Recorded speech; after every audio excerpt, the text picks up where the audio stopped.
Igbo daalụ ni oyi Igbo mụlụ nze m ọzọ na mụ kenelu nọ ya dịlụ unu mma o ka anyị teenu n'obi ọgaranya o n'odogwu na-akpa anyị ọ bụzi onye ka mụ na-ekwu oyi ọ bụlụ Nze Amobi Okafor Ọfịọgwụ Enugwu kwunu ụmụ nri na-agba anyị maka his induction into supreme aristocracy of Ozo Enugwu kwunu ụmụ nri ka anyị bịa nọnyere ya soli ihe wee nwe aṅụli maka echichi Ọzọ Nkpu nke a ga-echi ya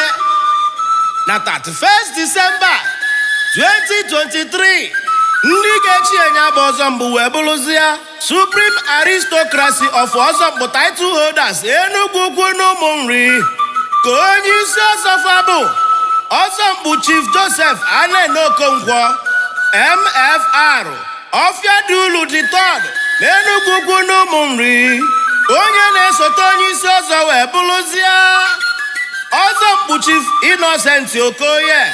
Ọsọfịa Enugwu kwunu ụmụ nri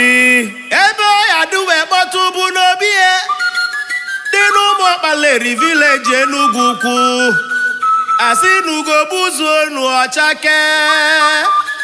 ugo chalacha na-echuru echu Nze Amobi Okafor gaa n'iru na Chukwu kwụghị n'azụ bịa lia bụrụ bịa lụọ ọ ya dịla unu mma oyi Sign Nze Amobi Okafor Ọfịọgwụ Enugwu ukwu na ụmụ nri.